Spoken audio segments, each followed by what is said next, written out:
Hi everyone, this is my second video on how to use Zoom to engage your audience. A number of clients have asked if I can just help them out with a few insights, tips and tricks on how to make these virtual meetings and training sessions just a bit more two-dimensional, a bit more interesting. So I'm no expert, first of all, that's my first disclaimer. I've learned over the past 9 weeks, like most people have, how to use platforms like Zoom. I use Teams as well, but Zoom's probably the platform I use most for my training sessions. So I just wanted to give you a bit more information on two things on this video. So last video I said I would look more into breakout rooms and polls. So I'm going to try and do polls for you now. So there's two different ways in which you can set up a poll. I can do it now mid-meeting. So say I was in a session, I could stop now and I could write a poll. The challenge with this is it takes time. So I'm just going to show you live how long it takes.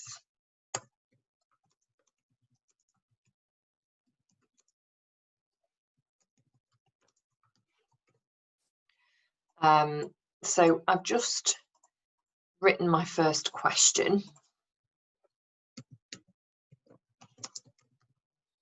I don't know about you, but I find it really hard to type and talk at the same time. So I have to go quiet to do it. So it's not ideal really doing it during your session, unless you've got somebody else who can do it alongside you. So my, I suppose first tip would be to do it beforehand. I'm just going to show you now how to do a poll because I've just set up that poll now. So I can click on the bottom of my screen. I can see the option polls alongside participants and chat and share screen. Now, if you can't see that, that's probably because your polls aren't enabled. So I would look at that in your settings. I showed you in the last videos how to find it. So just make sure that's enabled. If it is, you should see polls there. What I've learned, and I've not spent the time yet really to look into it more, when I've had people that have been a co-host, so I've set up the meeting and I've had another speaker, what I've learned is that co-host can't launch the poll, so I've had to do it for them. So I've stayed online to do that. So that's just something to bear in mind if you're doing a meeting with somebody else. A co-host mightn't have the permissions that you have. There may be a way to get around that. I've just not looked into it yet. That's where I'm at the moment. So to launch a poll, I'm just going to launch the one that I quickly did whilst we were doing the live video. Literally click on polls at the bottom and then click launch polling. And what people will see then is this screen. They'll see a screen where they can choose their answer, and then I get a live update of how many people have voted. So I'll give people time and I will talk them through and say, okay, I've got 35% of people voted, etc., etc. And once then everybody's voted, and just take your time with this, because it takes people, if it might be the first time they've done a poll, just let people do it at their own speed. Really, that's something I've learned. I'm quite fast paced. Just give people time to do it, but keep talking to them whilst we're waiting for people to answer. So once people have answered, then you can click end polling first of all, and then you can share the results. So obviously nobody's taking part in this one, but you could then share the results. And what I would do then is I would use that as a talking point around the highest, any interesting results. Maybe somebody's put nothing on a particular one. And as I said on my last video, I use polls just to set the scene on a particular topic to see where people are at. And then it's a really useful talking point there because you've got an idea of where people are at on that topic. You can then stop sharing, or you can relaunch the poll if you want to do it again later. Maybe you've got a different group coming in on that meeting later on. So I click stop sharing the results for now. So that's one way of doing a poll live during the meeting.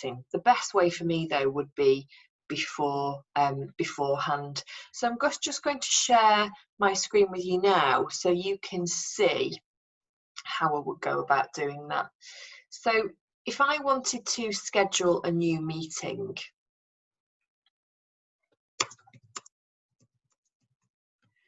give it a title first of all. This is where you can set a template. So I've got a number of different sessions that I repeatedly book. So I could just click on those and it's got all of the settings saved, which is really useful. So if you've got a particular meeting with a discrete set of settings, that's a great way of doing it. I'm not going to select a template for this one. You can then obviously set your time in which you want to do it. So I'll set it for, say, later on this afternoon, how long it's going to be, whether it's recurring or not. This one is a one-off, so that's fine. Registration, this is something I'll probably do another video on. I've used registration for meetings where I've needed to manage numbers. So I've got a webinar program running at the moment, and because my pro account limits me to 100 people per webinar, I've wanted to know how many people are registering. So what happens is my clients register their whole organization and they send then a registration link that I've provided them. They send that out to all of their staff, and their staff can then follow that registration link and register for individual webinars that they'd like to attend. That enables me then to see who's attending what and keep my clients up to date with who and how many of their colleagues are registering as well, just so they've got a bit of a value for money thing. So that was really easy to set up, and that has been really useful for me. So I'm not going to set up registration for this one. Generate the meeting ID automatically. As an account holder, a Zoom account holder, you get a personal ID. I'm just going to use that. I'm not setting a set a password. I'm going to set a password for it. Zoom now automatically sets up passwords just to make it a little bit safer. I always set my videos to be on for myself and for my participants. This is where, if your internet struggles, you can set it to phone in, but I'm going to keep it as both. I don't know why it's dialing in from the USA, but it's not affecting me, so I'll not bother changing it at the moment. These are a few things just to look at here as well. I've given a bit of feedback to one of my clients on this. So I don't like to set this as a tick for my meetings, enable join before host, because often I like to get all my any slides I'd like to share up and ready, and sometimes I have a bit of music ready as well. So I don't want people on there before I'm ready, so I don't click that. But maybe if you've got a meeting where it's more fluid, you've got people that would benefit from chatting before you come in, that might be worth a tick in there. I tick this for my larger groups, just again to manage background noise. They can unmute themselves as well though, so that's probably quite a good thing just to have on anyway.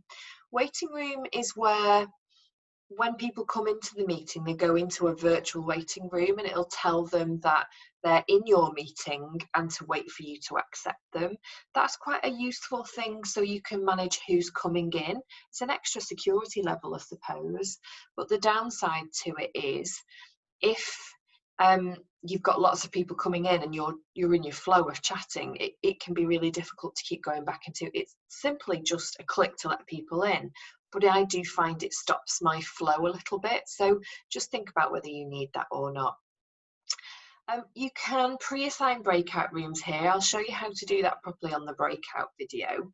I also set my meetings to record, and I set it to record locally onto my computer.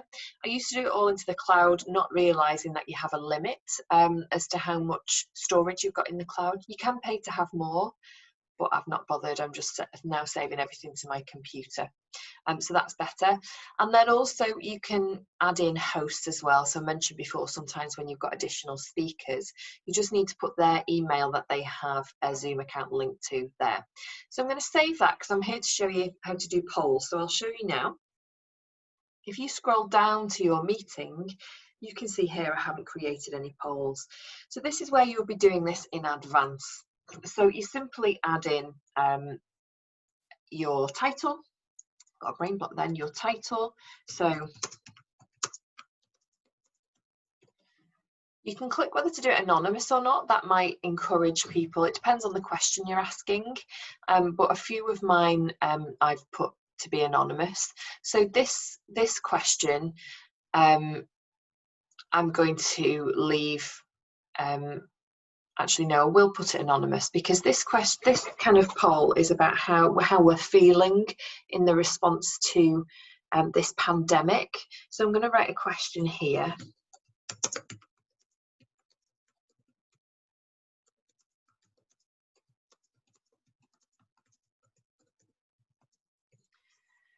So the way that I would use a poll is I would either do it to set the scene, like I mentioned in the last video, or I would do it as a bit of a quiz to see how people have taken on the learning. So let's say I've just done a slide and a bit of a piece about the stages of response to the current pandemic we're facing.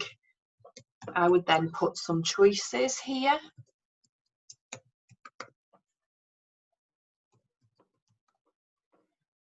Then you can add a question. You can do up to 10 questions. So I'll just save that and then it's there. So what will happen then is when you start your meeting, the poll option will be there with it pre-populated. So I think that's a really good way of doing it rather than doing it live in your meeting. So just think ahead of your meeting or your training session what polls you'd like to do.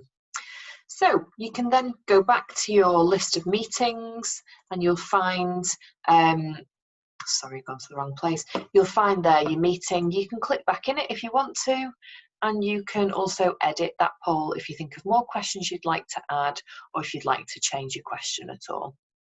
So that's how to do a poll. So next session, I'll show you how to do breakouts. I have to find some willing participants just so I can show you how people end up in breakout rooms. I'll have a little play around before I do that one.